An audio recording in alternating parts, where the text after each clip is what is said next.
Hello and welcome back to my channel. I, Dr. Mansi Shah, physiotherapist, hoping that you all are safe and healthy at your home. आगे के video में हमने देखा corona का introduction. अब इस video में हम देखेंगे कि कोरोना हमारे लंग्स को कैसे अफेक्ट करता है।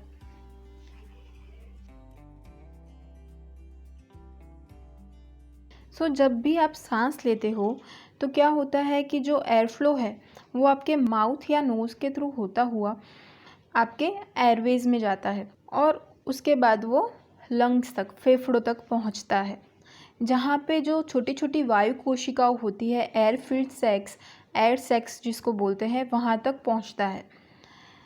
ये जो एयर सैक्स है वो surrounded by tiny blood vessels, जो रुधिर केशिकाएं होती है उससे वो घेरा हुआ होता है। तो यहाँ पे क्या होता है, ये जो वायु कोशिका है और रुधिर केशिकाएं हैं तो यहाँ पे जो वायु केशिकाओं में से जो ऑक्सीजन है वो जाता है आपके ब्लड में, और जो ब्लड है उसमें से कार्बन डाइऑक्साइड आता है वायु कोशिकाओं में, और फिर वो हमारे एक्सपिरेशन के टाइम, जब हम सांस बाहर निकालते हैं उस टाइम पे कार्बन डाइऑक्साइड बाहर निकलता है। ये जो हमारा O2 CO2 ट्रांसपोर्टेशन है वो यहाँ पे होता है at the point of air sacs and blood vessels. जब वायरस हम इन्फेक्ट करता है सेल्स को तो ये जो एयरवे होता है वो अफेक्ट होता है, और वो क्या करता है, और वो अटैच होता है ACE2 एंड अदर मॉलिक्यूल, और ये जो वायरस है वो ACE2 को एज अ डोर यूज़ करता है और अंदर दाखिल होता है सेल्स में, और उसके बाद वो मल्टीप्लाई होता जाता है।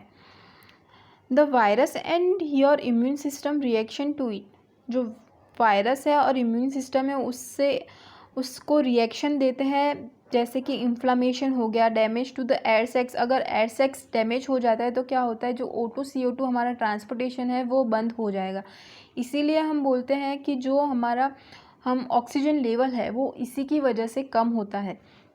तो यहाँ पे क्या होगा, वो स्कार क्रिएट करेगा और स्टिफन कर देगा उस एरिया को, हार्ड बना देगा, और फ्लूइड इकट्ठा हो जाएगा वहाँ पे ड्यू टू इन्फ्लामेशन।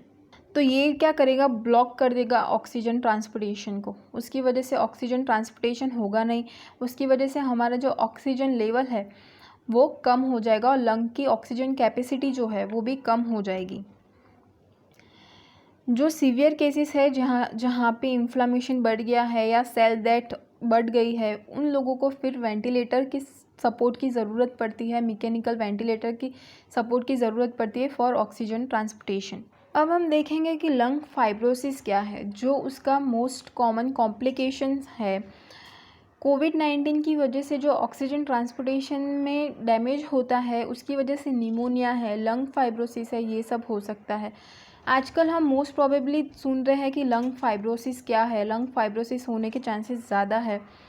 तो हम उसके बारे में देखते हैं कि कौन कौन सी तरीके के होते हैं। तो hypertensive pneumonitis, drug induced lung fibrosis, infection की वजह से लंग फाइब्रोसिस हो सकता है, इन्फ्लामेशन की वजह से लंग फाइब्रोसिस हो सकता है। फाइब्रोसिस यानी कि सेल डेथ, जो कन्वर्ट करता है फंक्शनिंग सेल को नॉन फंक्शनिंग सेल्स में, और वहाँ पे फाइब्रस टिश्यू बन जाते हैं, नॉन फंक्शनिंग फाइब्रस टिश्यू, जिसको बोलते हैं फाइब्रोसिस। नॉन फंक्शनिंग जो सेल्स बनते हैं वहाँ पे फाइब्रस टिश्यू, तो उसमें भी यही होता है कि वो फंक्शन नहीं कर पाता है अपना ऑक्सीजन और CO2 ट्रांसपोर्टेशन का। मोस्टली फाइब्रोसिस समझने के लिए हम छोटा सा एग्जांपल ले सकते हैं कि जैसे कि हमको चोट लगती है, तब जब स्कार टिश्यू बनता है तो उसको भी फाइब्रोटिक टिश्यू ही बोलते हैं।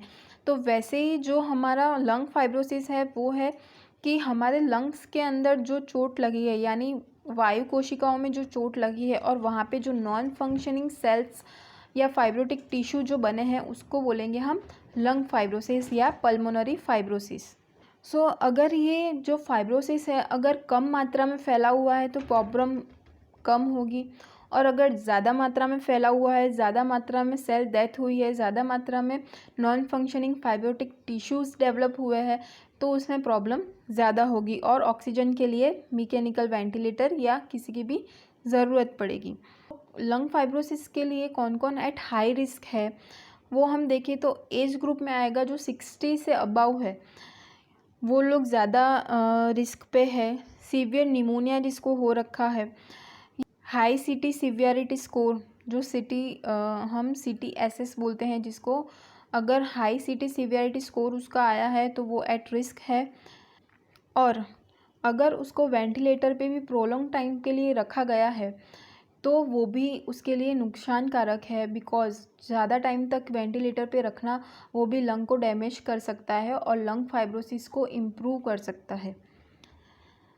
सो कैसे और कब उसको डायग्नोस करें, किस तरीके से डायग्नोस करें, तो जो CT स्कैन है उसके लिए डायग्नोसिस के लिए बेस्ट ऑप्शन है। एक्सरे है वो हम करवा सकते हैं बट उसकी सेंसिटिविटी एंड एक्यूरेसी लो है।